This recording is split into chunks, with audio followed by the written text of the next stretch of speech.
guys, this is Otoshebo Mama. Thank you for watching our video. Thank you for being there for us. Please do not forget to share with your friends and press the notification button. Also follow us on Facebook on Otoshebo Mama page.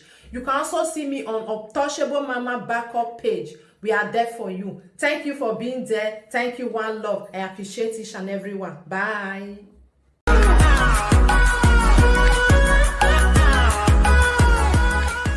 Anu nzan no su hun gugo gyan ba no mama egbo gyan ba obi asawo ije di gbe agya no gogo aga hu ija ba ti ku gugo pa abetu nu nzan e ti o sa no gyan ba ito say and you dey talk you never say you insult your mama, you even insulted your father to me on the phone umu ebo gbera wera wa undan uwera ni uwe Obazee no uwe oga gwaligo na ari egie uwe ra woza gwaye uwe ra bi ngwaye na suwe no suhungu. So if you dey insult anybody, imagine when I can't listen to your brother.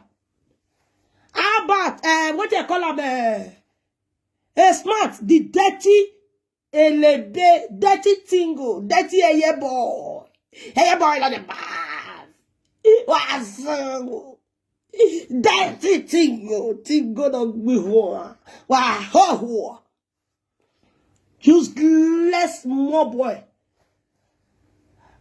I bet you the talk say, hey, how about you bad courtesy? Are you not a courtesy? Your brother is a dirty tingo for that matter. Who was who was when I call this thing, so we are your brother for. So I don't even need anybody. Don't need to talk to Abet we again because in your brother. In your blood brother, the same mama, the same papa. Don't come give us download. One at this thing. Make I play. Papa down here. Grace. Albert.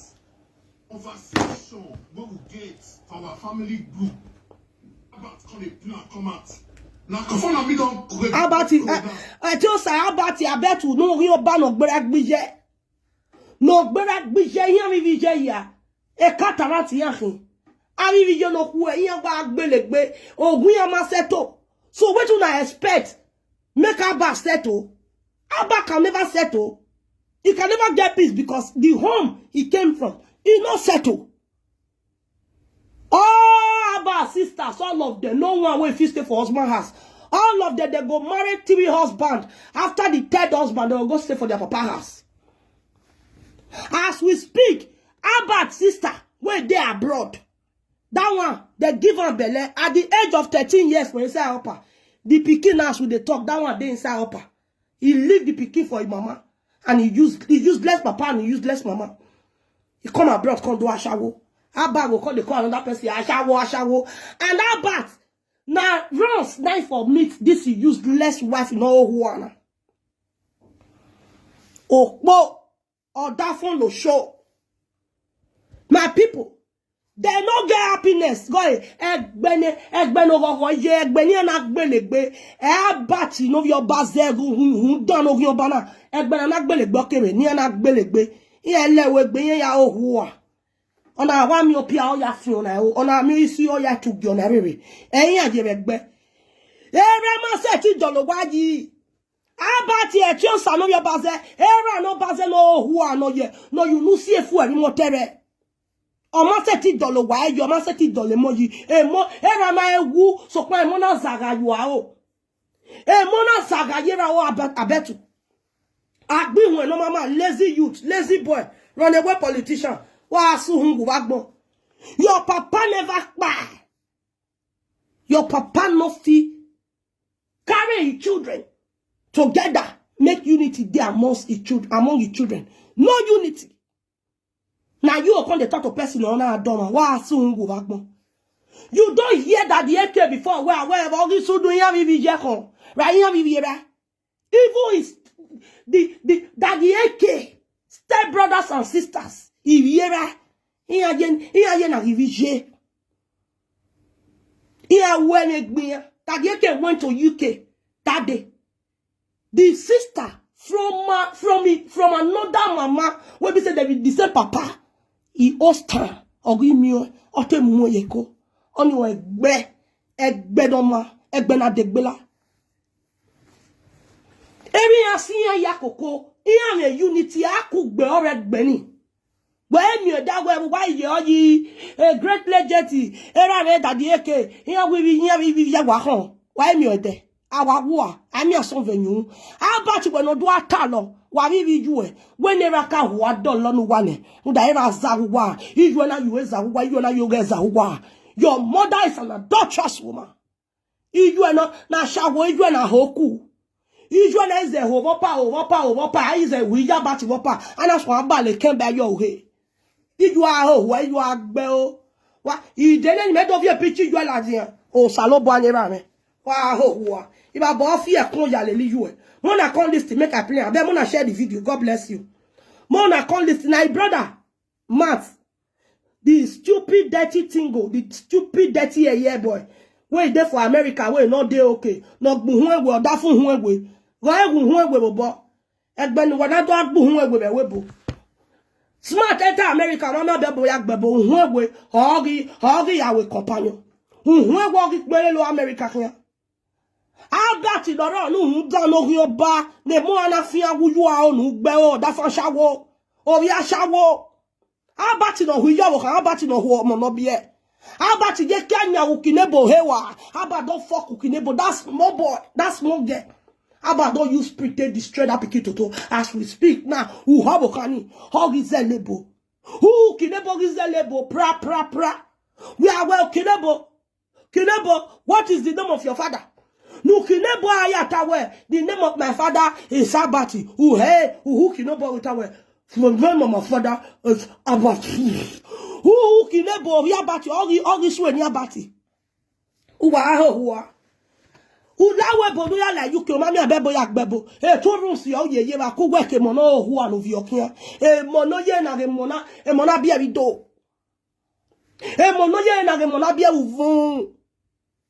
Umati evia ye to runsi be. No, who are going to school. I go school. All these people, they are dropouts. They are there, they don't go school. Come on, I call you for a brother, Matty. Or two of my years, school, what about tie? It's come down. Oh, Jacques Bourget, 419. Yahoo. You come up for Nigeria, you can't do Yahoo. You go do Yahoo for South Africa. High market. Era mouye gana jegan no ke le ari Nigeria no gbe o ba gbon no gbe o mo gbe we go na. Work you don't work. How many years in UK now? One work you never work. Who are total wa gba ore mo. Wa ti omo o ga give jwere do ke ga vie. Nu ga ri mo gbo o. Wa is a boy ye ki aboy fo. Ugbele ki ayin aheba. Ugbeke onwe noro oni sare ogigbe pampasi go bi okani na abati ya keki ayo yere onwe onisan abati ye ki avaglo ni sonwe wa atasin he o sa lo bo anira me God forbid poor useless family egbe kito bi te wanna listen please share the video wanna listen to dirty tingo oda fun hun egbe America don igbu hun egbe kian ni ba bo fi ekun lele no ya America ya gbu hun egbe Unwegwe oga rabo. Ebe unwe bati ege unwa. Ifun paro. Oye na skeleton o iwa mo oga ja kan ni agboloko va salo bo ni ba me gebiye. Unwegwe ina unwegwe ne mi ro pa be jo na wa do gun America. Iwa ya America do yo ba wa. E smart igwa America na ya agbu unwegwe nu su hun bu wa ku wa ku iri ju ya. Ni no gba wa na agbelu wa ne zaza alagba gbe don lagba gbe na. Everyone ewu emozaga yo everyone say ti yo bodo le mo yi ijuwa we ki akian ijuwa gbele ki bi ka yu ekian. How bad friend when about they grow they call bad friend fuck about mama ona wa huwe ona we bi ko wa gugu ko ni ye ko wa ona we no vi boka wewu how about ija about ona wa vi boka wewu o wa vi boka wewu o si about ye ni about ye nwa di o si re ni kere ona wa gbe ke ya about ona wa ki ye ke agbe ki ayo we ona ga bole ona ga tap on this and tap ija about na awewu ona wa vi boka wewu na we o si eni mi awudu na gbe yan pe o si eni awudu na gbe le ebon. Why don't know about you? Why would they don't bought you? Ijo ya bought you. Abati. Era bi ju me wu ya momo yoto. Era bi jwe me wu, iya na mo ni abia yo to. Iya na so agbe. Oh sorry. Ijwe yo boy mo ye yo to na era yo boy mo ye yo to ne. Ya ge di oma, me no ki o mese. E di oma mo yo pa yo to awa wo. Wa su hu agbon. Egbe da egbe ki to bi te egbe no ho. Egbe no gbelegbe. Please share the video please. God bless you as you share the video. Just listen. So I start to play the video now, no talk. The video long, but I will just listen. Now say Serene really slap Owokan, but wetin me go do Serene, e dey my mind. Or let's say Una know who be Serene? The Serene so. Now be he get one of her sister where they abroad. She carry belle at the age of 13 years. Now she take born that boy. Serene no get papa, he no know papa. Serene is a bastard. So as he born her, as she there how many years, now she come run leave the pikin. For he use less money, he shower mama, he come run leave the pikin, go and run enter Africa country, go they do a shower. From there before he come fit cross. After 10 years in Africa country, come cross, enter abroad. Now be Serene. Do you know that this one where they talk so Serene? Another of Abba's sister will be say that one don't marry to be husband or what the magua. That one pack the things and the children. Now papa has it there. That Serene where their senior sister, where be their senior sister picking, where their senior sister born at the age of 13, where you don't know that boy papa. That Serene, he beats that one. Iya wa gbele gbe oni na we Serene ni jogi jabati ona we gbijabati ona we we. May I drop the number to call? You want to call? Okay, let me drop the number. That's why I call. My people. So I will drop the number now, then I will play the video. Okay?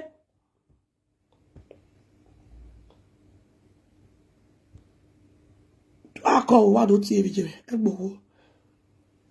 That's nonsense for me to tell. Okay, I learn him to do what I have. When you have 40 688 64 82.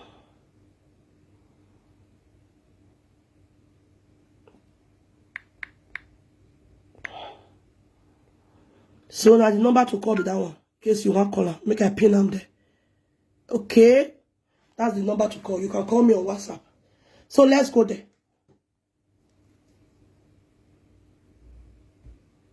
Update, okay. I don't drop the number, now be that. WhatsApp. Okay. Now the number be that. Share the video and listen. Thumbs up this video and share this video, please. God bless you. Day when I went to Nigeria, Serene don't run. Serene, I will hold you. I will tell you slap. I will make sure say I can bust that, make blood or come out. I will send and give you. I will tell what can do to you. Or let's say I enter Nigeria, you run go your pass. No worry, too small. I will talk about. So please share this video. How about those scatter Facebook? Make we ever share. Okay, more than the list yo. They say apart. Don't go open WhatsApp group. You don't go open WhatsApp group. Say you want to bring our great palace down. If you do work, we bolele. Abo hiyo pa wasu wagbe. As Abate eat food, as Iyomwe, you, if your mama don't go house, if your mama still dey Abate house, no worry. As Abate eat mama Iyomwe food, in mama food, na mama wait, Abba they fuck his wife, mama. Now his brother they talk so. He say Abba Ashawo wife, mama. Now he call the cook for Abba. He say he must come for that house. So he said because he go come now he come the cook for Abba. He go cook for a finish. He go come fuck her for night. Abba they fuck his pikin, they fuck his wife, mama. Well, now your mama call the cook food for Abba. Okay, the person that they call. Answer. Hello. Hello. Hello. Go on, tell me away. Avec mon ça. Domo, ça. Domo, baba. Domo, ça là. Domo.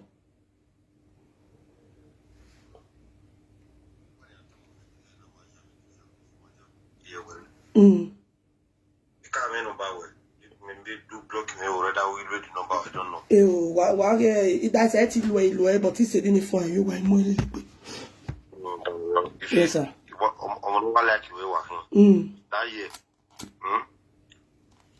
What I like, that was 2015. Yes, sir. One media now. I fed through my word, give you as in normal. Yeah, yeah. Like il respondé pas, mais répondit message bougbe, il doit essayer de répondre. Yes, sir. Yes, sir. Yes, sir.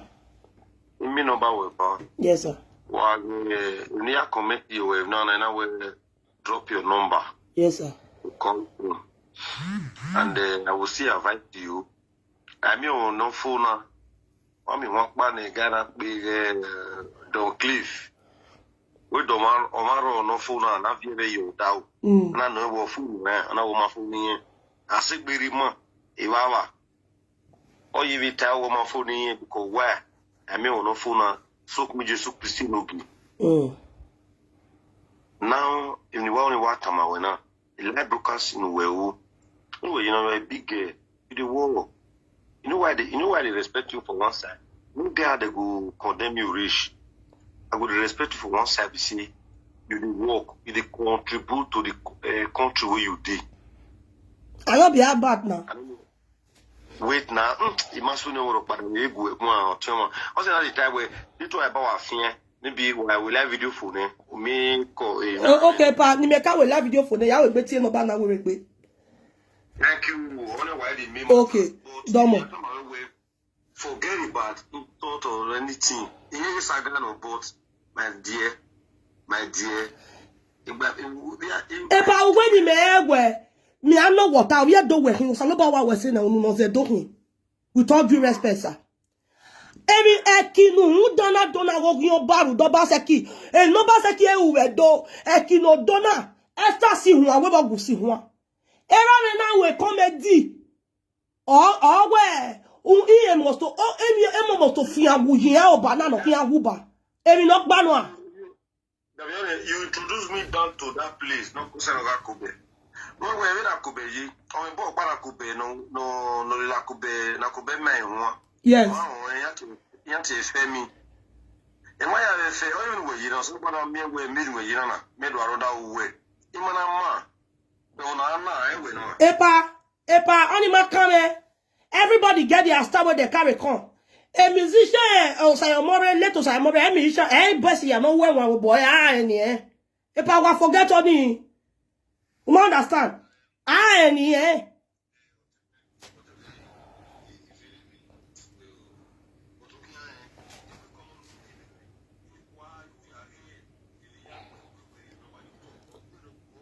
Epa ni we gbe ti we kiri o because onona wo ye do we hin ime no we ba ekino unu dona dari ye do ndo ba se kino gyo ba ma bi PDP we ke pa o repeat them yoni o repeat PDP mo ya he if ya no ta pa o ba ye mo pa gbo vien oba ye mo pa gbo vien awawa so kwa unu dona go ba se kino ba unya o wa le do vi obo yo ye ke Owo pa, owo give her. My do boy guy ya ya. No do see a Cuban banner. Oh, Nte Azira, be Jamie Yati, the movie. And the movie of the sequel, Uyomba, because where? I mean, Epa, that the movie Matamana. No bati no gyo baka ki oba se ki no gyo ba bati no sunhu. Kaki rie do ni supporter. Oba se ki no gyo ba. Eni kawa dagmo hia o ye do ko ye do no we ni so poto ba se ki no ba se ki we ni ya gbedo we no ba se ki na we ye ba ti ere Uji na ye negwa ye negwa. Eya asungu. Ogun agbele mo ya bata o. Ogun agbo mo no ka o agbo mo no pogeva. Ogun ye wa epaya we gbeti o yan we.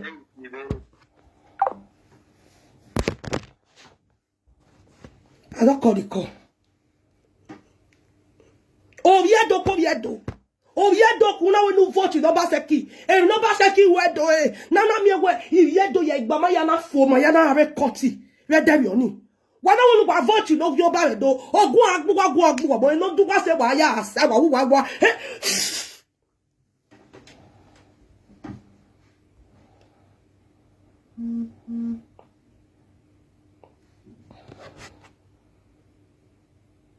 Wa sungu. O biagi no okogino. No when you expect that na was there na election ni. Una go ye doc you ye se. Nu ya ye be ya so, nu ya ye be ya so go down. Nu ya ye be your expect. Aba Obazee ye la Obazee no nu ya ye be your expect. E no that we so ga we well. Ogun agbo mo ade gbe mi ekewe. Who agbe we go. Who na we do campaign who na we do support if a boga la we go to the dog agbeluwa o to the dog agbeluwa ni ka oga bu wa nye unda o wa wo ma we pe ya wa na unda do ma mu seki wa ropa o wa sungu e party no Yoruba support abati Yoruba e mo ki face Yoruba when mo ki face e dossier Obazee na the ticket. He has sworn Obazee the bought ticket for Monkey Face no Yoruba to come to Benin. He went nothing the sop, nothing the apple. And they go Baswan. They bought ticket for him to come and campaign for them. That idiot Yoruba went to his village. They gave him security. Went to his village. Ona ya Obazee atok be nu wa na sungu. Wa ya nitawe tu wa atok bu wa hia sungu wa akwo. Ya ge nok pana no Yoruba ni ya ga ti yori atok be. Ya go enya. Awe to gi gwa lo wa hia. Awe ebedi no mu yo to from na mu yo to wa lo ye of ye. La rejo be nu do lo ya ga ri pa lo be. Wa ho wa kun. Iba bo fi akun le luba ya ma mi adu wa be na ni.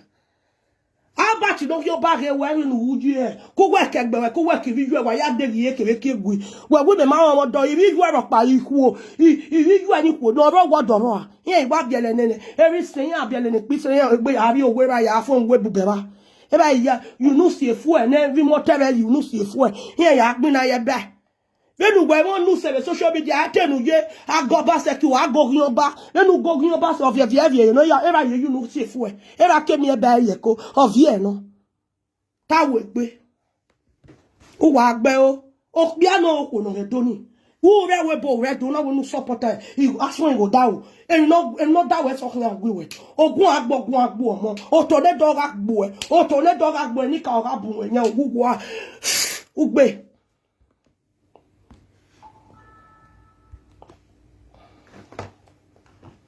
I don't too know like that. I can't hear someone pardon that.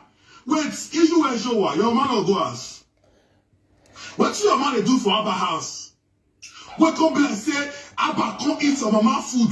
Abba come and talk say, Eva now sweetie bird. Eva now sweetie bird.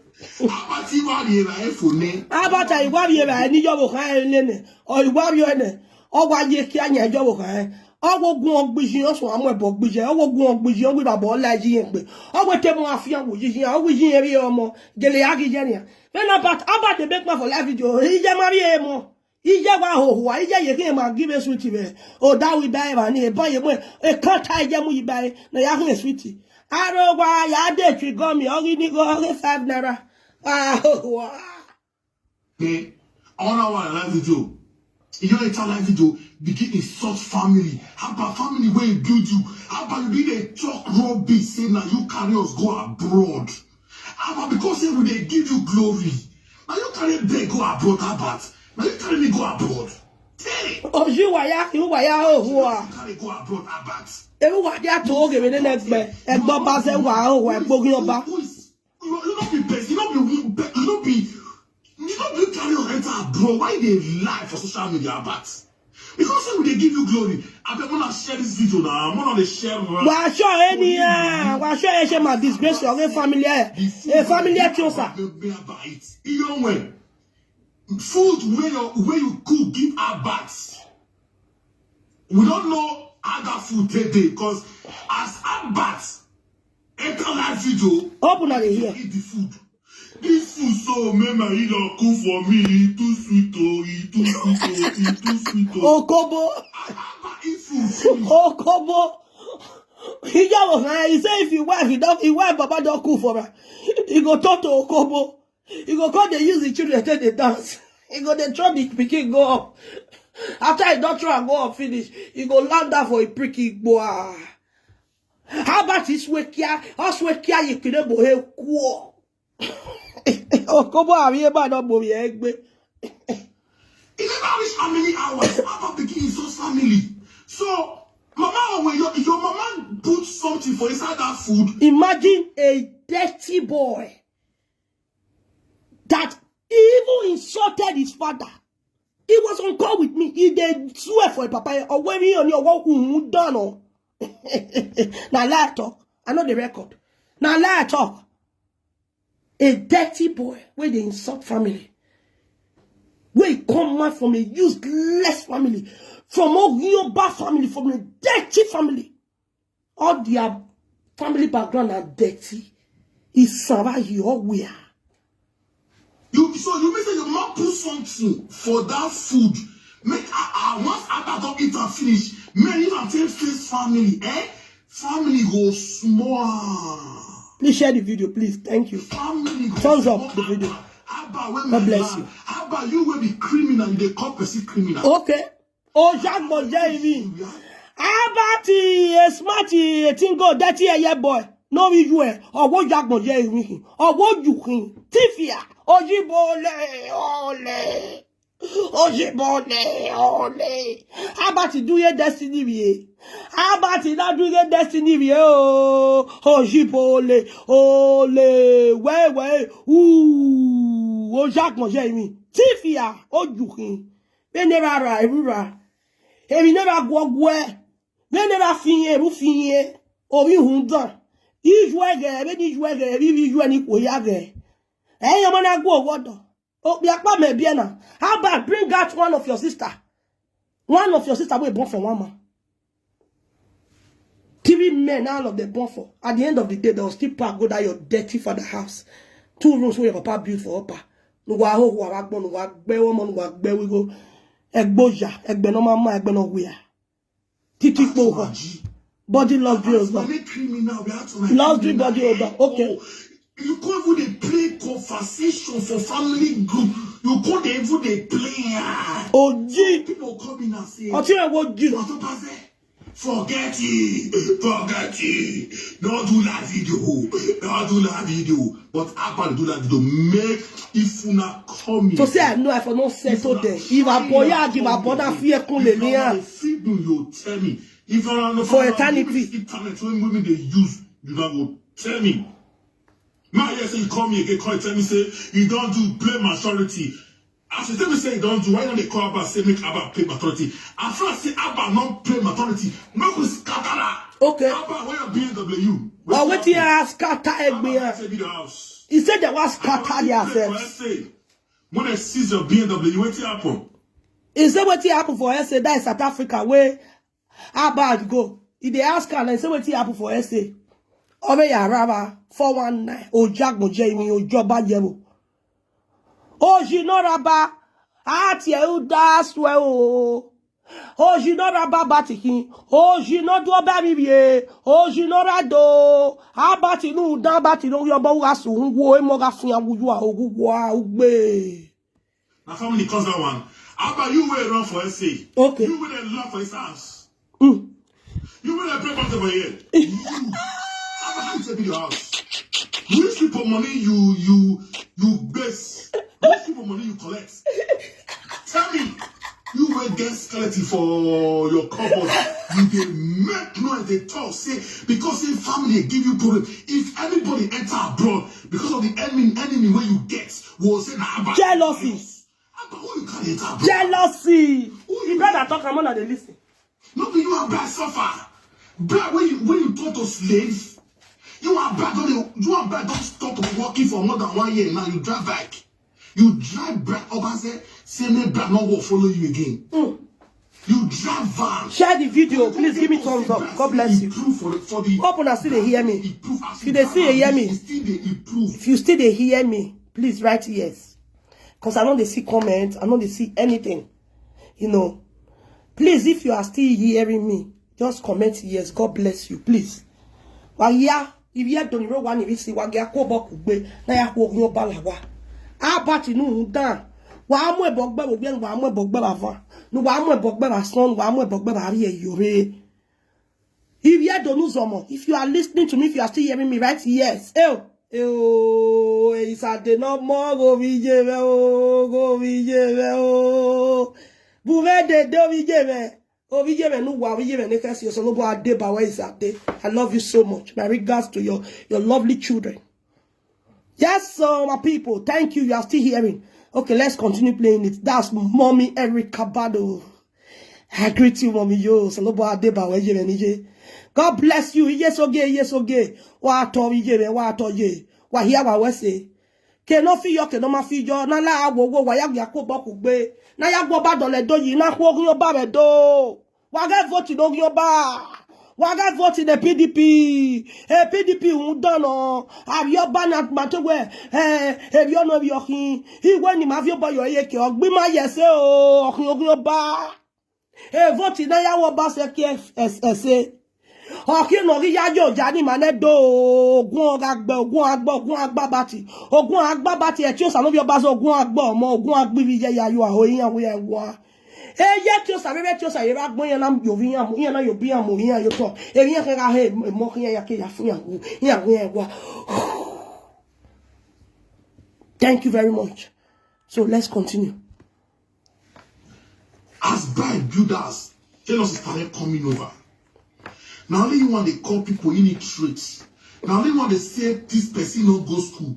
But I don't know the kind of school where you go. But if you go here, you not be your brother. If you go here, you publish your certificate now. Because you say we not go. But if you go here, Mama, about the streets you go do for Mama.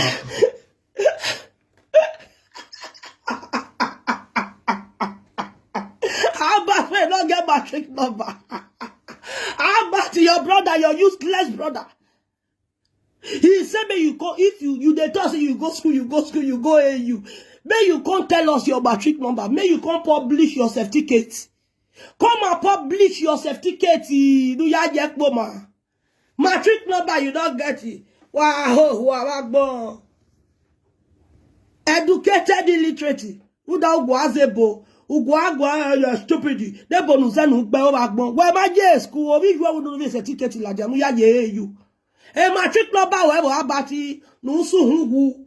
Nu gbe wa mo nu gbe we go na. Nu ohu abati don hu omo no bi e.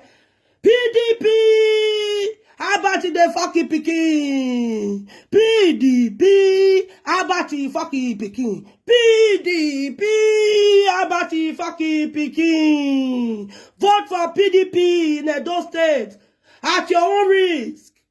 You will bury your children if you vote for PDP in Edo State. If you vote for Aswe, you will bury your children. You will never know peace for the rest of your life. Ugbe. Let's go there. I will need to go reach bosses. About who you can't go abroad. Yeah, carry that place. Who you can't go abroad. Yeah, carry go back. Tell me, you will get skeleton for your cupboard. You they make noise, they talk, say because your family give you problem. If anybody enter abroad because of the enemy where you get, will say na about like carry us. About who you can't enter abroad about? Who you happy? Not be you are bad suffer. Bad when you talk to slaves, you are bad don't stop working for more than 1 year now. You drive back. Please thumbs up. You share the video. God bless you. Say me bad not will follow you again.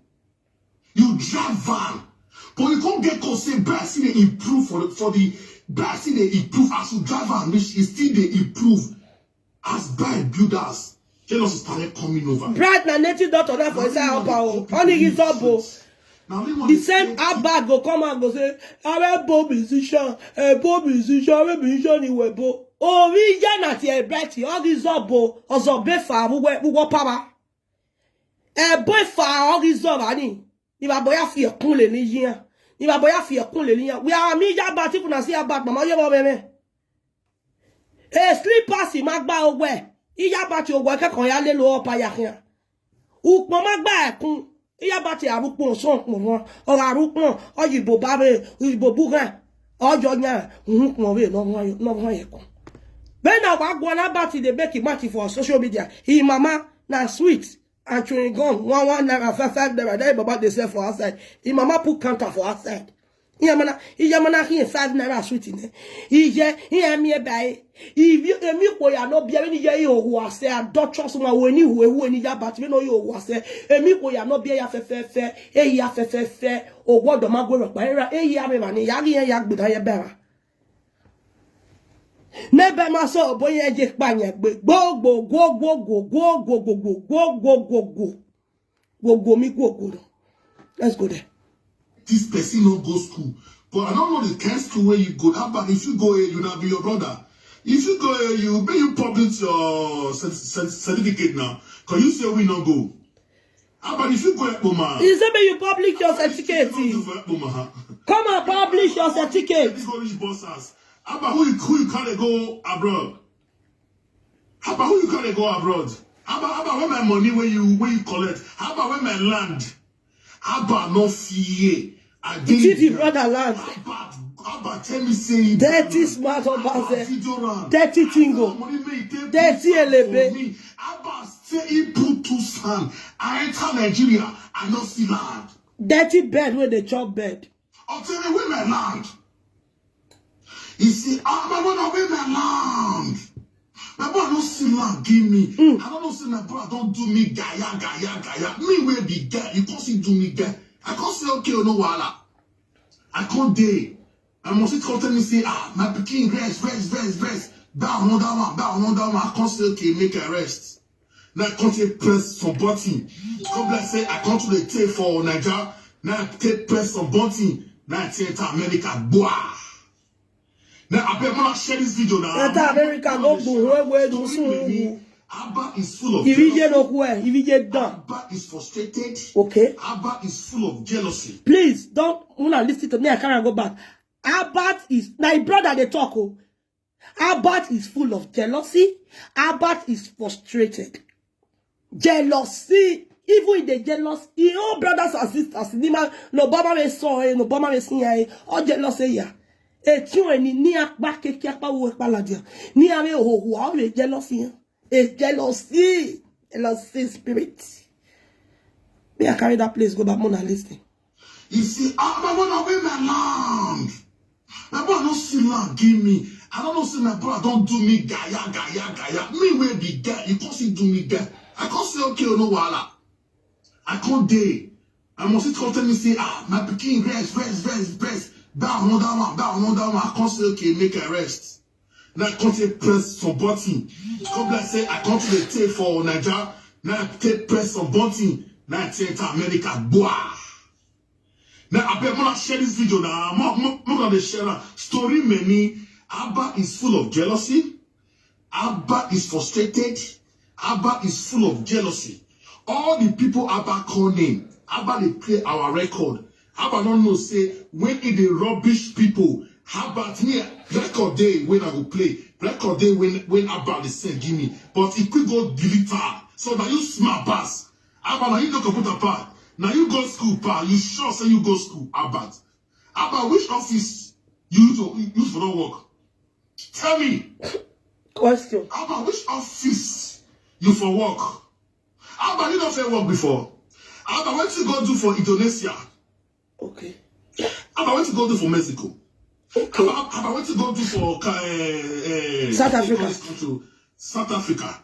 Abba what you go do for Ghana?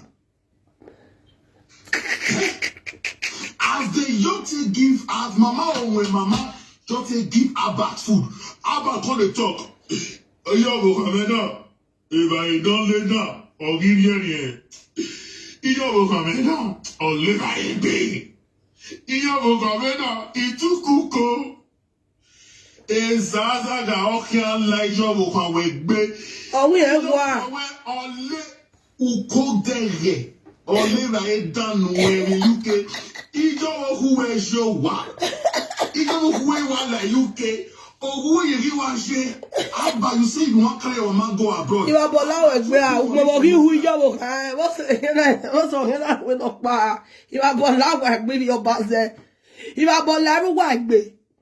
You are below the level wacky and everyone I yekia or we have a boo that me where I yekia be more done. When everyone where you are both here cool and why your Obazee. Oh, walk better, or walk bushwell I shall go. Oh, walk bushwell I shall go. Oh, we was about a joke, one who are you, well, go who are not your one. Where my who you were when one last matty. Where my ye carrying you were, where who you were. Smart to where who you were. You know fucking your mama. And a kid of the yak better. A more diamond war. E mo never be ye no who are bien. Eti ave ho. E o salobo. Enye me bien ne tekpo. I will not time ye bien. E o salobo ne rame. E gwe be si papa no yes e be si here. Awawa. Ona the work one get this dirty ye boy. Ona wa hu yo na is hu ye you na kone igba ha. E ye kwane kone. Igba ha.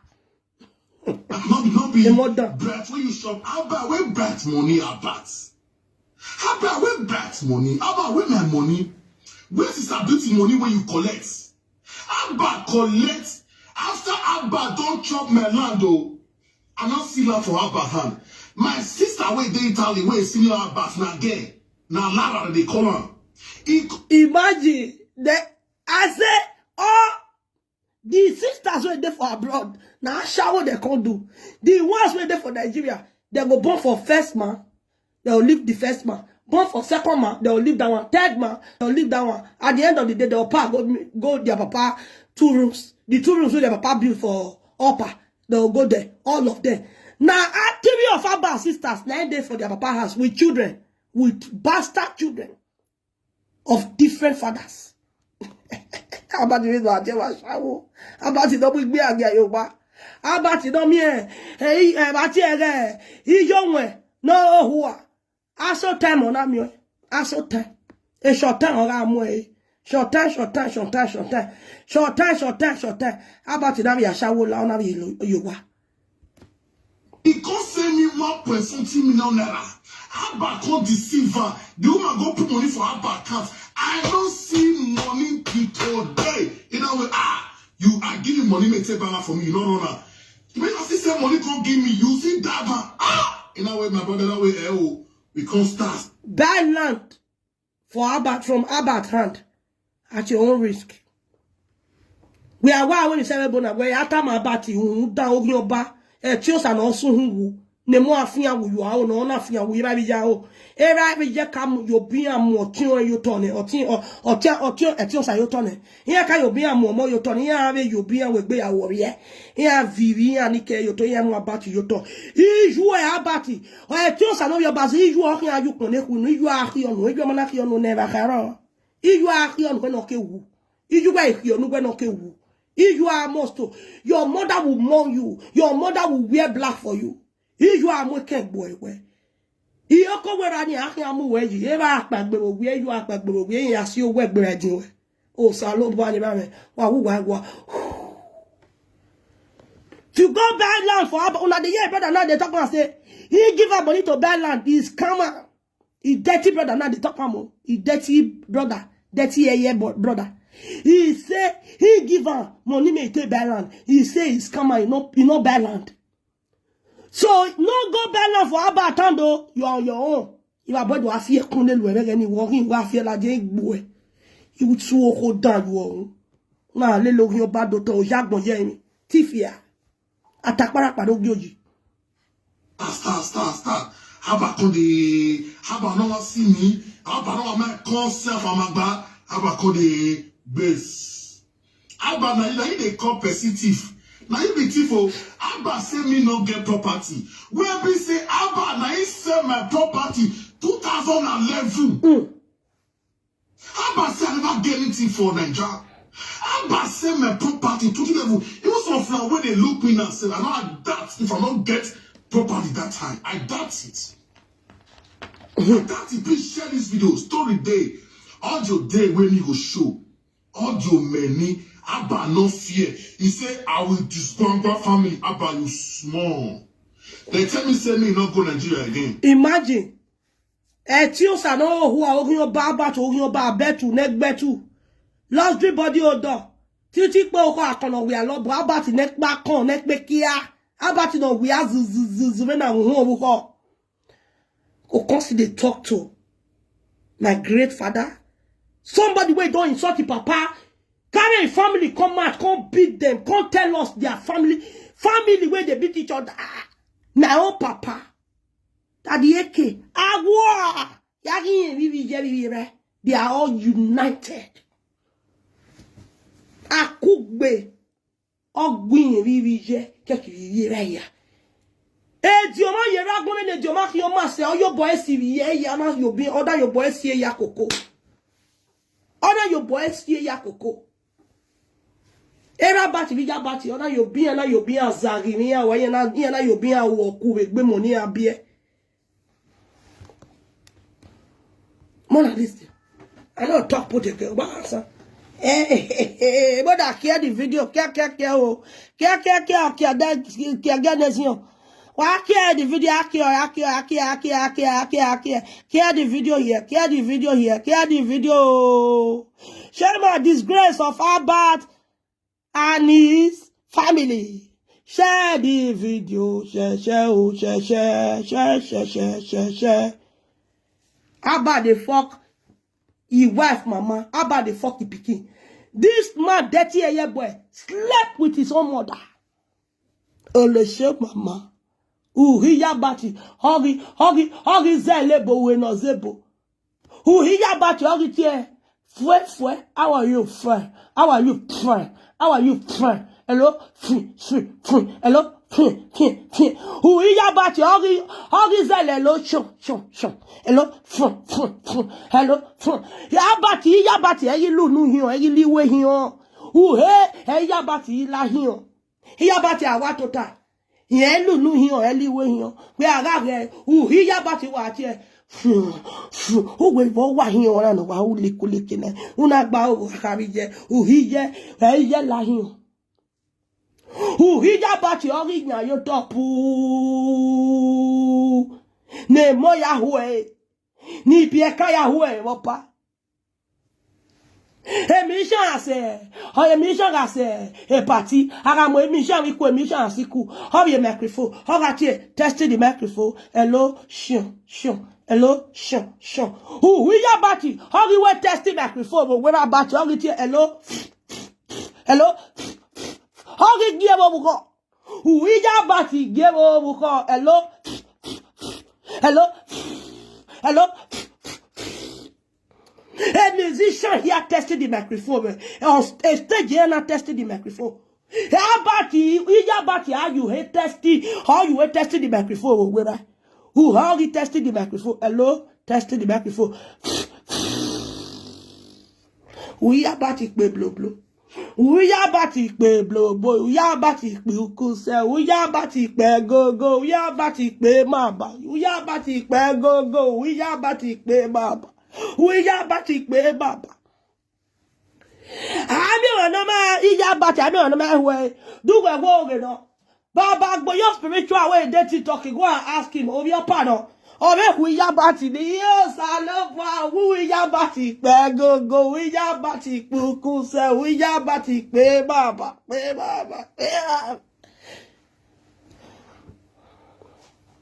Uya bati kuku se uya bati pe gogo uya bati fiore o uya bati pe baba testing the microphone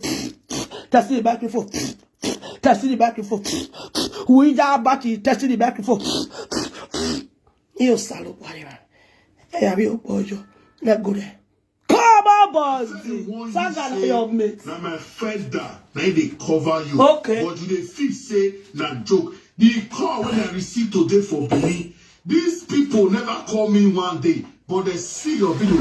They say you be a person. They say they want buy. May your mama go bury her. Una hear now. He brother, the stupid dirty thing go dirty a year boy. Smart Obazee. Oda fun huewe.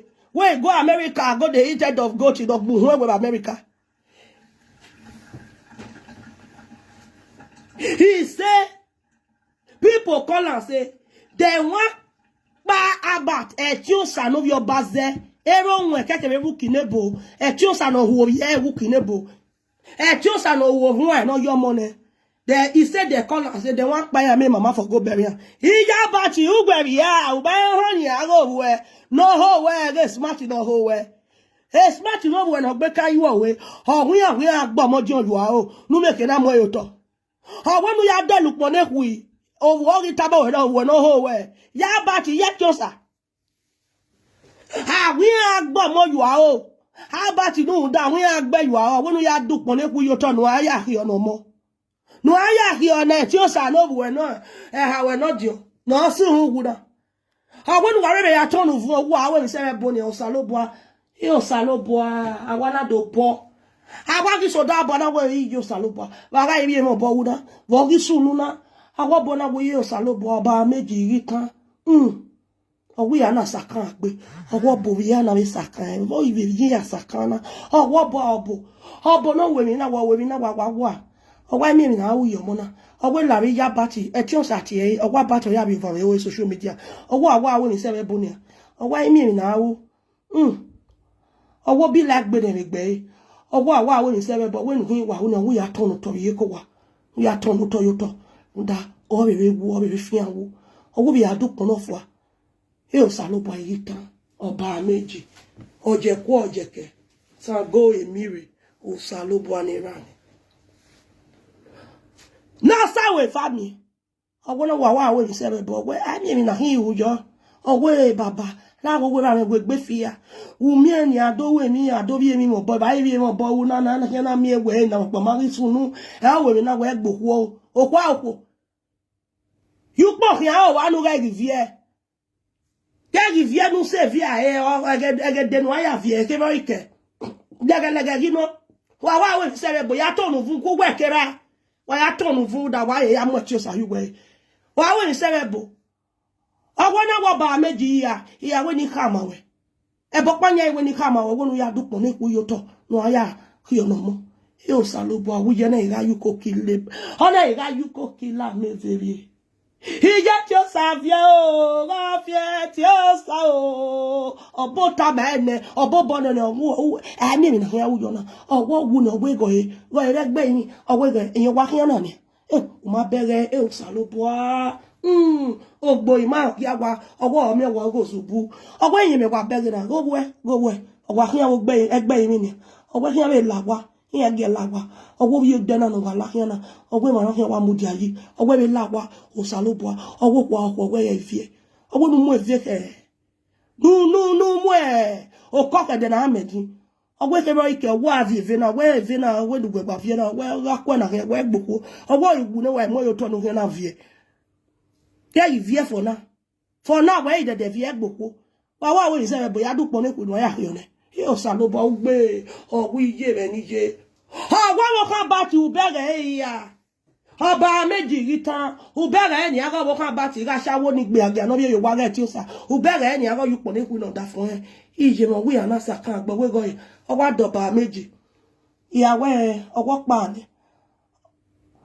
Oh, one. On a choose our walking away, baby. On our walking, be again, no, you are.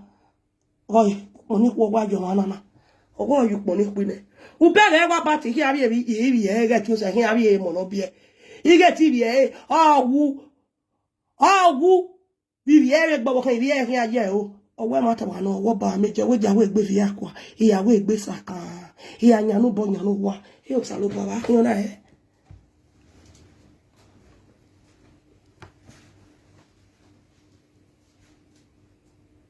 How much they saw us who lakpa, or West Oakland, or we get yours as West or Chosa Lakpa.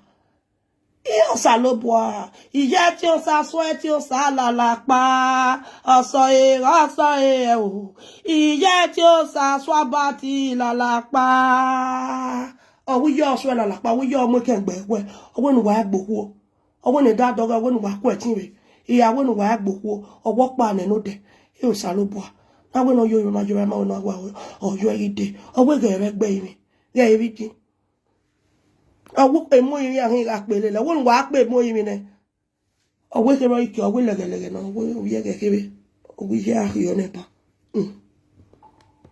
Adam eh. Barisa Audio again house. Say make you not try and come down again because they go fuck you up. They go send me video. They go record you. They will send me video. See say your head. See nobody wants about the comport family. They go cut his head. Comport family. Yes, you are home. Play family record. They come outside. Say your head is shake. This social media swear. We go cut her, we'll banner, we'll cut her, we'll banner, we go finish you. Because of you, people they beg me, say, I better not do video. Act like maturity. You they beg me. Who you they beg for the do video? If you don't like, you they beg me. Says my papa say you don't do. But who you they beg for? They do video. Please share this video. Share this video. They do video. They beat papa and mama who are who we want down. That's why I tell the you money because don't sakaka na my name. But as I didn't do that video, dirty boy. Don't sakaka, okay, dirty boy. So before you know, I don't think I paste the video. I'm not a coward like Abbott. A coward you are in story. Abbott, what happened for South Africa? Tell the war what is up. Abba, you don't fair war for any country before. Abba, who you had? You see now you train us, Abba. You see now you suffer. Make everybody get story. Abba, you see you do connotor, me don't do connotor. Ask people. I do connotor for the savior. I see go Lagos, go do conductor. Abba talk. Who you had? Abba, who you had? For our family, we'll send Abba and Ekara go abroad. Abba, who you can go judge? You know they do visa. You know visa come outside. You support Julius. You say now you carry Jesus go abroad. Echo. Beg they do visa. You support Beck. You say now you carry Beck go abroad. You say you from Jamaica. You go from there. Go carry Beck. Go Africa. In Japan, you carry Beck go abroad. How about why you did lie? Video day, record day where you say you want to bring back down. Just say about bad now our brother. If you they do the rest like that, this one so you know will try and Herbert is full of jealousy. Okay. Herbert have called me different type of name. One time, see, this Herbert now stupid person. Now only you want to collect government money. When I did believe that time, we want to follow Governor Obazee. I call it America. But the kind people when Herbert come they appoint, they give job. They don't do a rally where would they now take country then I say Obazee go give me small thing. People call it talk. So who know the side what they play? Begging family. About it's a live video that time. He called they talk different thing about me. He called they talk rubbish. He use him man color different thing. Abba, you will run for social media. That you're sitting there, now me go drill on. Okay. You know now, bright. Finish. They call you back, call you a back. If I mean they do see or fall, you don't follow me do that kind of thing. Say you can't call Nigeria, I swear to God, your leg no reach down. I want you to do not mean now. What you make? You they too shy. Let me tell you guys story. Okay. They call people thief. They call people criminal. Make una ask Albert, una where they commit for a war. Make una ask Albert, you say you go AAU. You don't go work for office. Okay. Whether Albert will see result, give una. My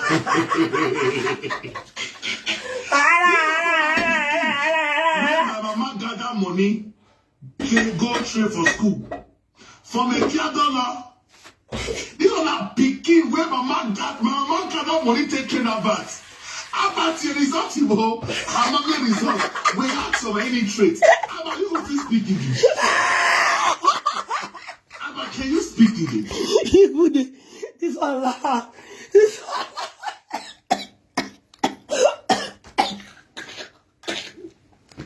Then can you go back? He said, oh, what go like a square result in my life. How about you resulting? Resultless about Obazee.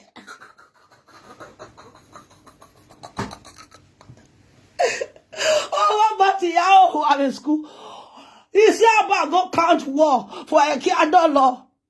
Resultless about.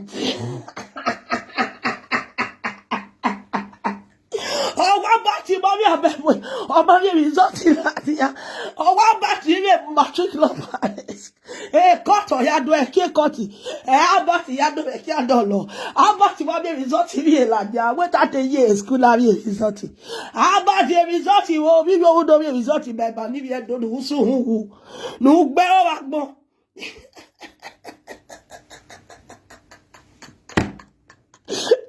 This one go back. Happy Gerardine, we better that time. You go be here where resort you school without resort.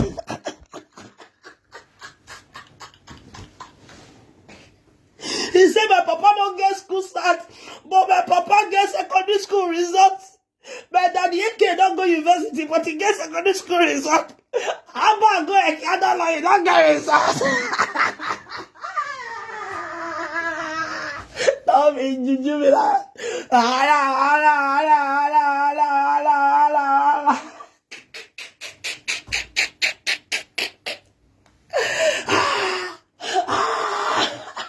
a useless boy.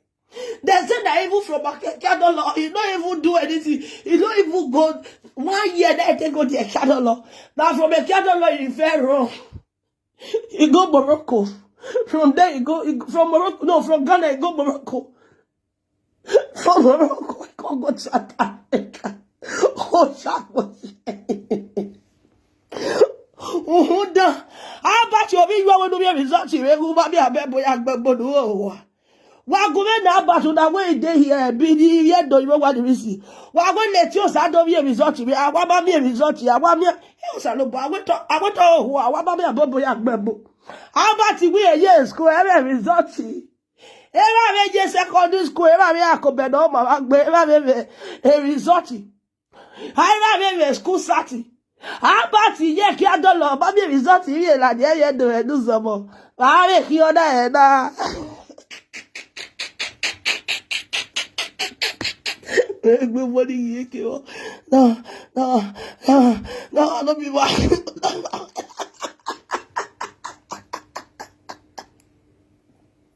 Oh, Jesus. Thank God for YouTube. Do you know this idiot, dirty hair boy deleted all the video from his platform? Now, YouTube, or Bugbe,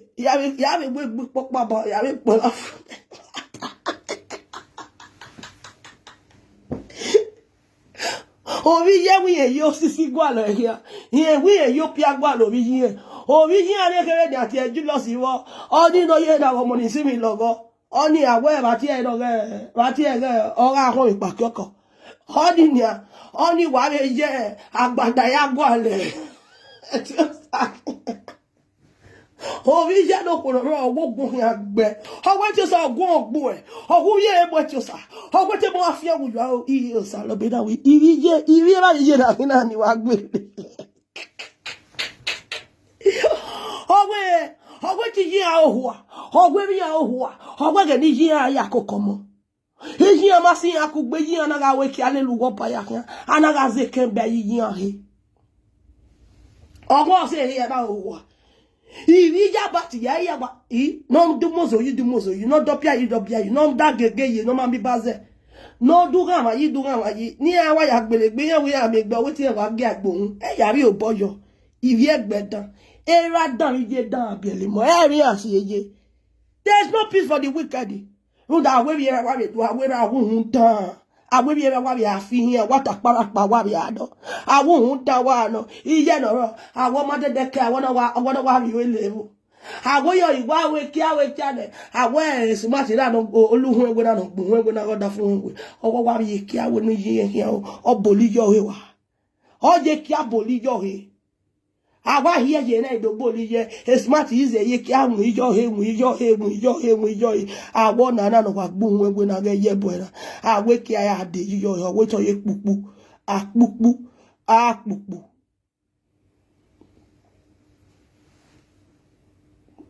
God bless you. Yes, oh, Paris people, God bless you all. Waya wawese, wawese, wawese, wawese. God bless all the Paris people. If yet do here ni me Paris.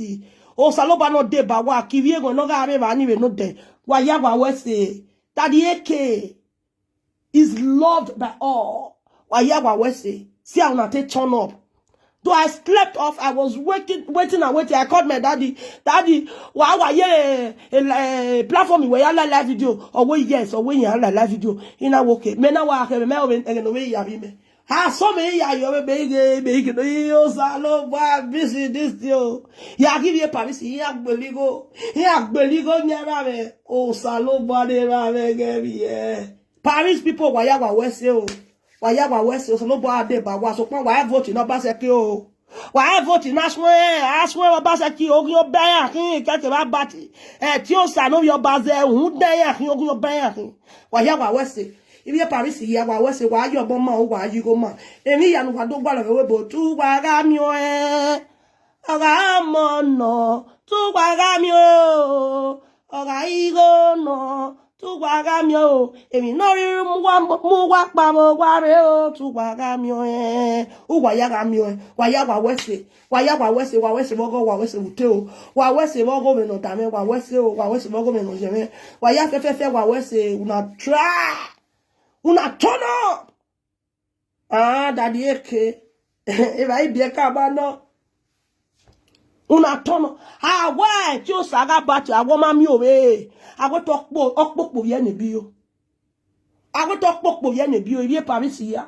emi ya fe lu gwagwa lo imale mu ni yo re do yo ba awe Paris o ni ye wo yo ba wa ni yo ni asu hungu wa ya fe ni ya gbora me gogo we no de wa ya wa wese o wa ya wa wese kemi ke wa bi agwa lo so lo ba bi nu wa o mo wa gwa lo so ba ya gbugwa ro igo wa gwa lo so ba ya gbugwa bi wa gwa lo webo ebe wa gwa lo so ba ya gbugwa ro ebi o kan ra ye nu wa akwa kokoko yo e ni do na nu wa na ga se nu wa o ga se nu wa fa o ga se nu wa ba ye yo bi Paris igwe mi ya nu wa do gwa lo webo no mu gwa pa wa re u gwa ga mi o ebi o kan ra ye nu wa waya wa wese ibi Paris no ga ye agi agbeli gogo du ya igo na ye fun igo na po o salo bo ade ba see the love they showed by great daddy AK to the world ya ri o pojo ya ye pe ki o ibi Paris wa wese where I was live with daddy AK yesterday away Paris people, God bless you all for turning up. Una who are you who ya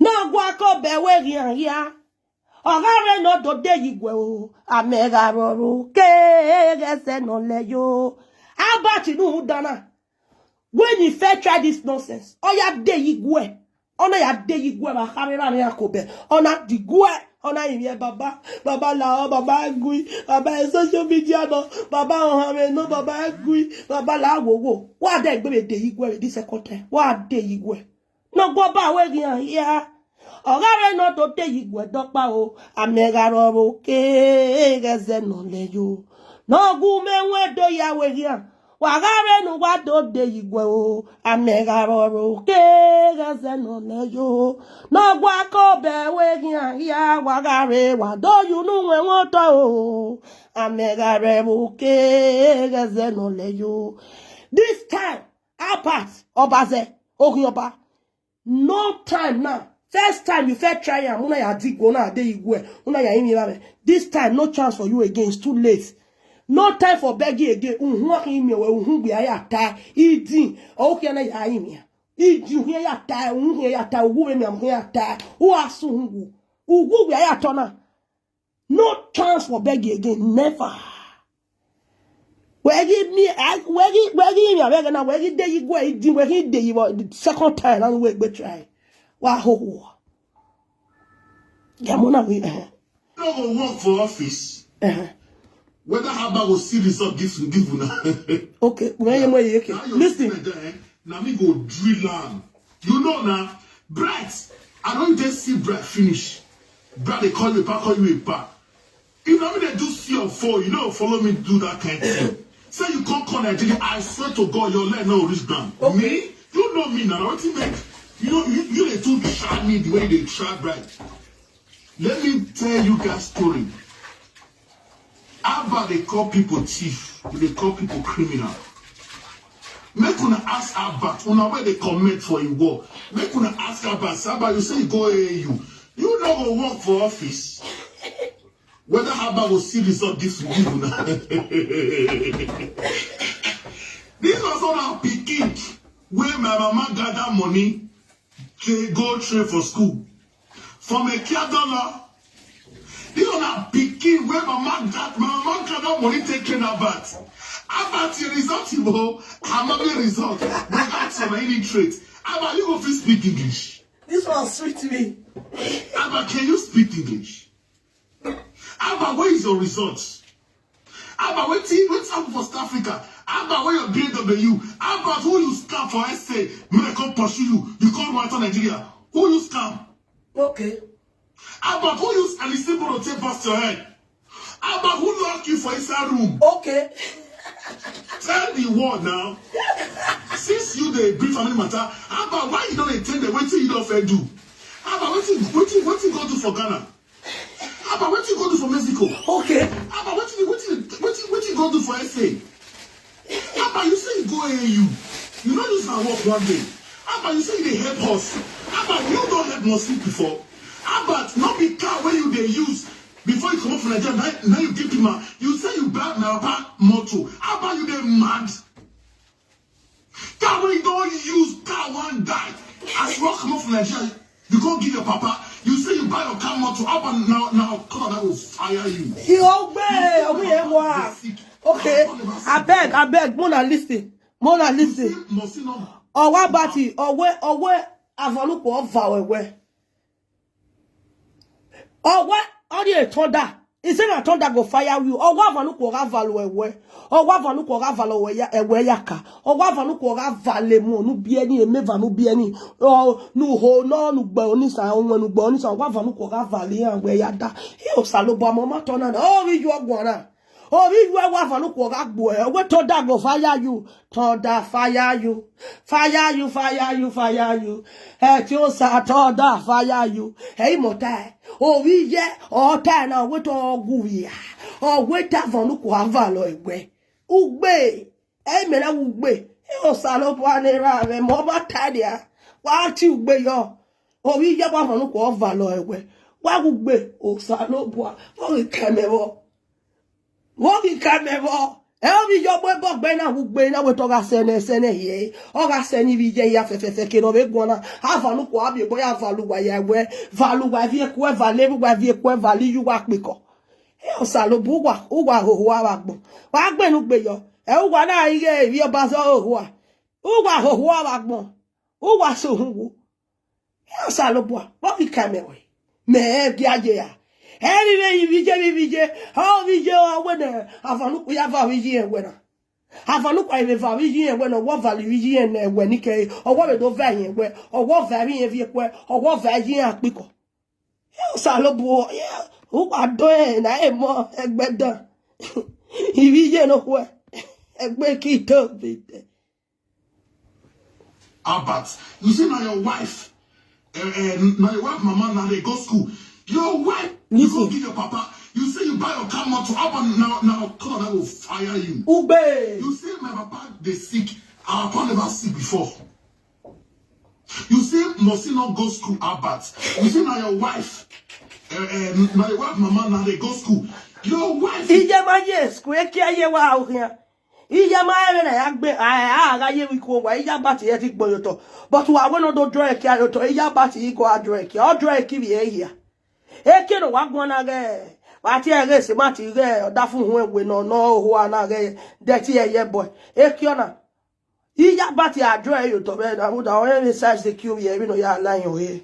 O salobo ija ma ye school o ma mi obo. O da mi obo. Wo we ki alele opa ya here. We ya we le ye ko wa ya here. Ana wa me o si abati de ke na wa video bona video ka ke awewu. Ona wa ki ke gba le ki ayore. Mama Ijomwe, Ezazaga, all here like Jwegbe. Oh, we have wow, be. Ijabati UK. Ijomwe, Ijwe, Onam, Ijuda near UK.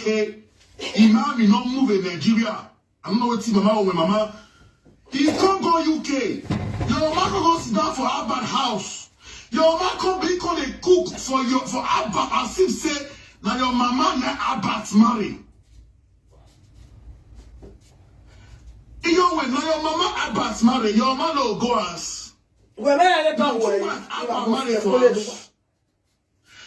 we say every time, when we say Abba will just shop your man food, Abba will enter that video this. You know when now you should not a creature no. If I don't do that, or really, if I don't, oh God, you know when you don't live. If I not even man, I look over share the video. I'm no way. Are you who are you? If I know any, I have when you're ready now, where first a family who I am ready no way. Abba don't go chop food though. Abba don't go chop food for mama with mama do. Ijo when I wear my dog. Ijo hera bufinere hera wunde. Wait. Oh, we don't go back to you. What about for it? Don't make it that here. Uno kwabati mare. Ijo when getting a good Ijo. Need to na party. When I'm party, I'm the UK. He will never in America, he will never me. He will never. Oh, we never know winner. No, like UK. We so much man winner. Oba era no amigo. Era no amigo na rien de candy. Una mwena no amigo ekiria. Il va bon là, il va no amigo foundation. Il va no amigo no kwa pa. Kolisimu da na we foundation. Una mwena ekiria. No mo kolisimu ya ko pe. So, una way a box way a bright, but me way a bright boa. Woman no give me mama a boa. A bright give a boa lenia. A bright mammy wala. Uwe bright move clients. Bra, we on the wall follow you since for more than 1 year. You don't drive breasts. Eh? I'm going to talk about sometimes I'm going to talk to tell my uncle. Say that my uncle na trainer for school. He said that so he stayed for my uncle house. No, sometimes Abba they respect others. But we wait no one. With the only quack me. With the only cheap. I know my uncle house for now back go and not for spoiler. I want to hear that fiance. If that my uncle helped my father once. I know my uncle saw where they will go. I got a story, family story. Family story already.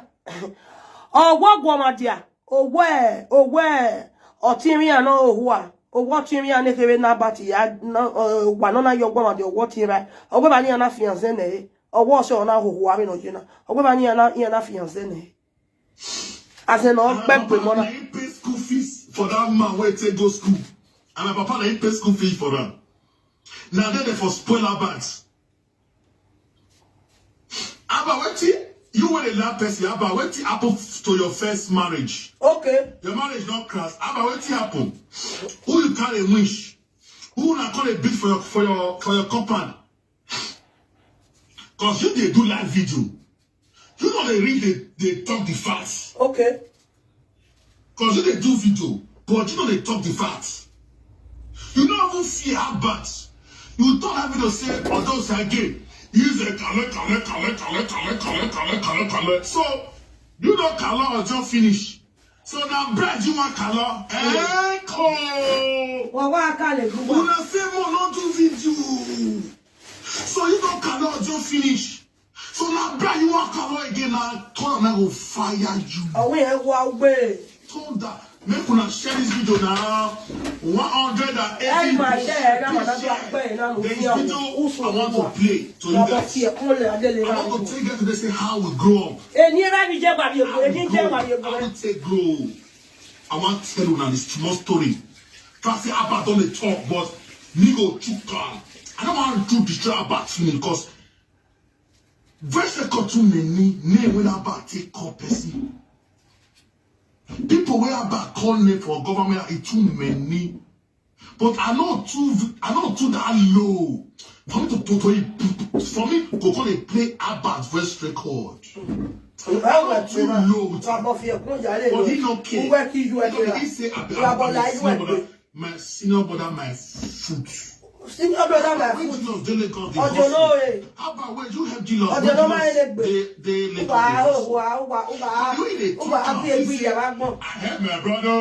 heard my brother.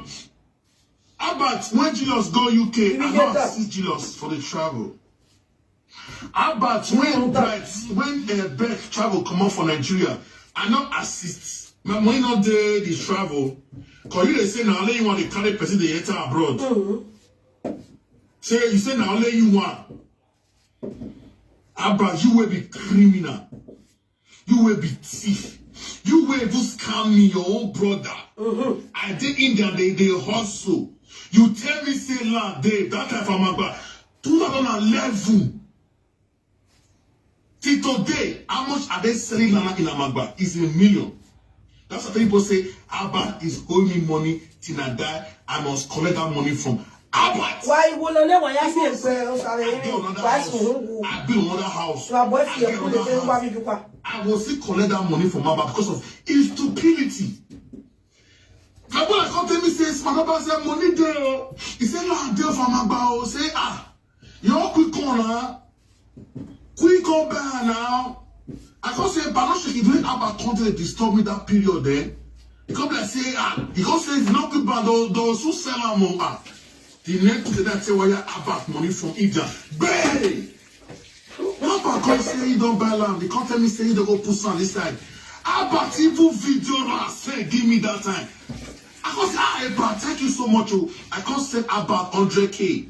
Make Abba take drink beer. Now my ex-girlfriend then Obazee the Petros we go Canada as we went to Canada as in Canada he got in university. Then go give Abba that money. My ex-girlfriend now we by my ex-baby daughter Petros if you watch me now I go give Abba 100K just for you to take drink beer.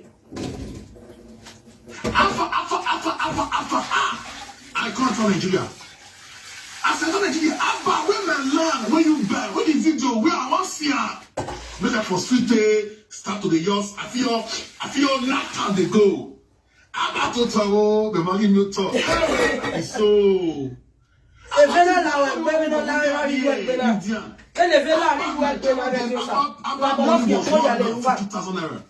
Which is the PTA when you give me, because at that time, so going at that time, not very expensive. Money where I take go in at that time, it not reach 400,000 naira. Abbas money you 150,000 naira. My sister where they Italy now bless where they follow by. Where they do a shower for Italy. But when I enter Indian, I be they bless everybody. So the Indian when Abbas say he put money, no be Abbas put money on my travel, but he assists the travel. So what about my property money when you say give up back close to 1% million naira? Abba chop my money. My brother do not buy that. This is the person that says my brother don't have anything. Well, you don't know what I have because we don't talk, we don't relate. We don't talk, we don't relate. You they say scam. Now you people don't know you, but will tear you. If Abba won't shop you, Abba will they bruise you. Exactly. If Abba won't shop you, he will use other person set you up. Now Abba they collect the money. Exactly. Nobody they get it, but we know the story. Oh, Jack, no, Jamie. Abba you they call black thief. Abba you don't be thief. Abba how you take evidence? Una papa na still TV. Abba when your BMW, that blue BMW that time for South Africa. Yeah, me. Tell me. Oh, Jack, no, Jamie. Because you they talk, when they bring family member. Abba when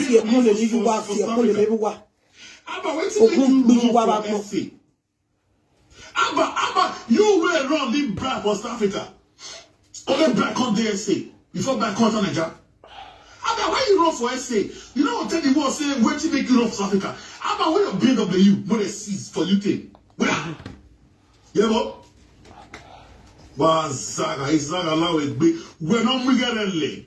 No, Bababon. No, Saga, Nezala, Lawe, you say my father did not train us. Who told me that? My father was a. It's back to you. Other fun when we dirty a boy, we don't enter Nigeria again. Dirty a boy. I said yesterday, TV. Who know you for inside the area? Who know you for Supreme? For Supreme, who know you are dirty a lebe. Who dirty tingo, smelling tingo. Look at your disgrace. And they play on shame and disgrace for you, for the family. I will not take the beat to the same way. Where do I have a platform? Where felt like you went. You went where who have you away. No, we don't have a platform in Mena. Say, how do I go? Who saw you are and why are to have you? What do I have a platform in? No, go back, but you. You are both fear, con yali, you are not fear, con yali. Nekia wa na gbuju wa gbo kia wa nu ya hu ju na na gbuju e spam nu to yi jo he na na gbuju ni ba bo na fi e kun le li ju e ya ga e na wa ye bo na e spam wa ye gin le li ju e kan uma ya fi yu hi ju na mi e we u ya u gwe je nu he wa spam ni te yu to yu we re ni na ho we ni spam me ni to yu wo ye gin le we ye nu he wa ni ja ka ji fi here. We have to have a platform in more when you are. Right, more when you are who are. More when the money you are be who are. More when you are the American, you are going more when you are here on your back. No sooner go back on who bear one who bear we go. Need not back who dead that war. No salwa.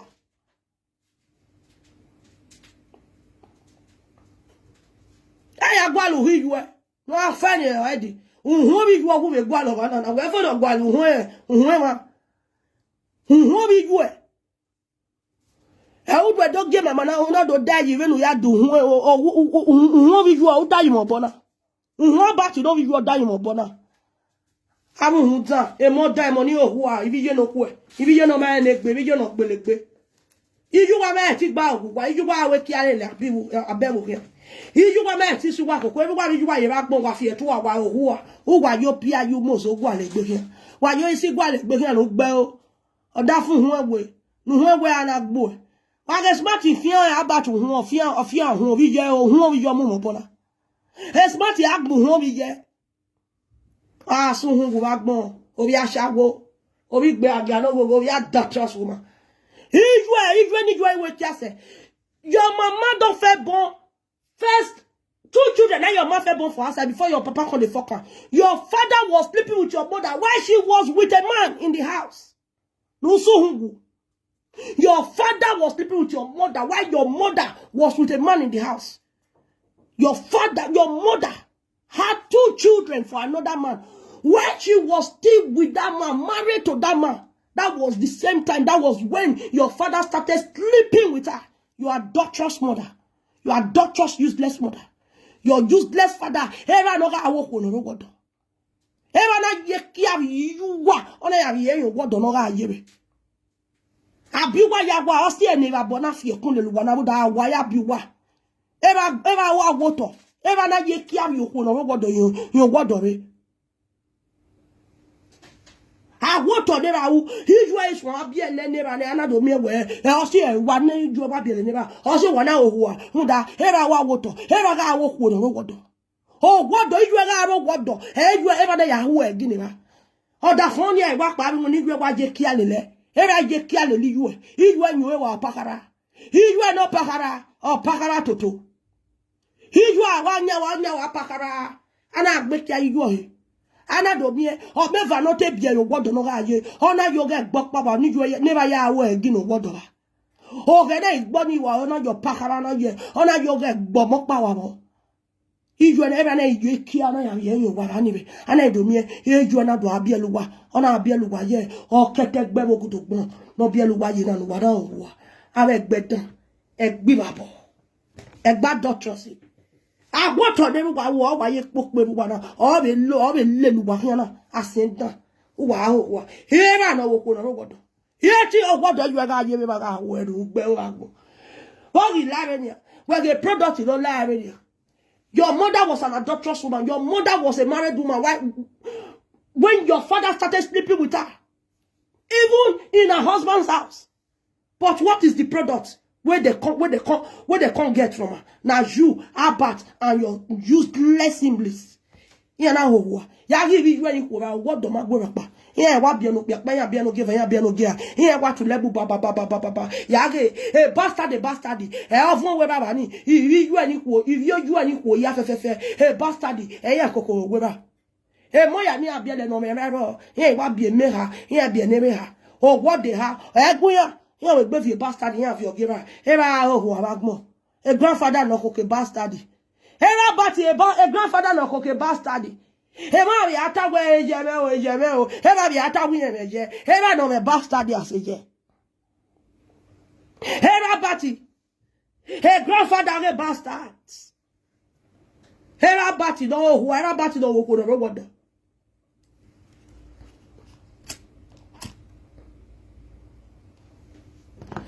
O mai dog bene. You who we. Iba ba fi akun le lu you. Justice for your Baba Toto. Justice for our bad Baba Toto. Who you see one spam ye to a spam what you to who you are in again. And I want to leave above here. You and you are not bell wagmo. If you are by here, wagmo with America. Or 2 hours or 20 about social media or who I have above here. Lucky monobia. Or 2 hours by social media. If you are with country ban on nothing sweet 5 naira. Who are I will walk by making here. Yes, sir. I go home of America. Had the chop go to here for America. Here you are here with Kata ban on nothing to go me 5 naira. How why ya devio? Ya devi. Arrow why ya devio when Mudiari de what there we are there to go. Oh, you go 5 naira. If you're monarchy to go me 5 naira. Why ya better? If you any poyani, ni goki your webavani. No, what the Maguire with your money, money, yeah, what the Maguire with more, a more done here, with your giver. Hey, you are monarchy, if you got me 5 naira, ever mana you no see fool and every motor. Here, 10 barrel. Yaga, when I have barrel, where you are both your quarter lower. I don't want no mamma wag bell. Wow, Baba, baby, you are more counter you buy. And buy where you do a key counter. Wow. Ben ak mo wase na ben ak mo wara o wase na ben you wa ye do ake kanta e ben ye you wa ye ke twi gomi o ge kanta ye mo kanta yi ba eba ai tie ije awon ba so ti ije igbe aga no gogo wa ya bo la ju egbe iya ba ti no ho iya ba ti de smart ga ho ije awon ba so ti o wa de mu diari de I want to hear the ebe usalobwa. Yage hiagbu na ebe. Iju awe la jana we o. Na do lewu no ko no mo je. Iju wa bi awe hiare la ji ba bo fi ekun le iju e. Iju e mo bastard o weti e mo je. E bastard e wi eni ko bi ele yo e ba di. Emi pe ano bi e wa ya o hu a. Hu wa ya gbelegbu wo wa yo isi ku elegbu wa kan. We are me about na yo isi sa hu. Abata mi we ni ayo o ya be fi awon nkufu a. Wow, we ya be fear about a you see salu wherever where ya be fear about you for why whenever wa mu everywhere maybe what have you one you were mu your toto ni you wa here no wa you are o awani you are we go you love one also man here about America also no we you na ho 5 years in UK ya ga bati o ma so ema bi o ma wina o ma mi abebo ya gbebo 5 years in UK. Wa ho wa gbo hun ye chale to gbo wiju America e bo ya di America o de okay ya ge ya di America lo bo ma so obuse we mo wa America you not get yasi agbo wa bi o tete bridge here wa la je wa ro wo si o this is my house wa sun hu wa gbo ino gba wa gbo e Our boy, Omono Huye. Our boy will be when I go what we when you social media live your presenter there where you have video do on social media. How what we do part of what about you know you and was soon back more. I be done. About you know who ye. Well, we you were about you woman, no ye can't be. About you, we job of her. Who are bell, I read better. Egg bashago, egg beno, who I bet I'm well bug. Here I now woo. No, na few woman I will learn. I'm your boy. I wear a muscle come while you turn it. Ever I wore the above. Ed the all bell where all let that be walk on a god. Reno, oh, when a rogot on the Wahonia, why any other result of a yabi a biaco. I was some work but with a roto. Erabati Dawanu or with a roto. Erabati Awanu up boy or with a roto get the result of roto. David Zatinoki, or what about you, who are a smarty or who are, if Moyani, a beer lady, a can't be a yao who are on your a resort in all that you wear, or who no, and I walk on a robot. Everybody, wow, where they were. Ah, who are, but do that egg boy. Do that egg boy, or look way, ah, bell, that here, boy. Who work over you at your so was who haven't done a more dime on you who I begin away. Big man. My father was a big man. My father was a big man. Your father was a big man. Your father was a big man. And I want me ever was a big man. And I want me to make bomb who say have the where my TV everywhere you say. And I want me everywhere you know you see petrol safe for remote. Wow, I'm not done. Avant you da you who I va bokin like you go o bokin agbuju abati o bokin agbuju o bokin agbuju e ja bati wa bi eni egun me no e ya so wa so eni egun me ni ja bati e yo ni ya wa so eni ya mu ogun gbo he ya mu ogun gbo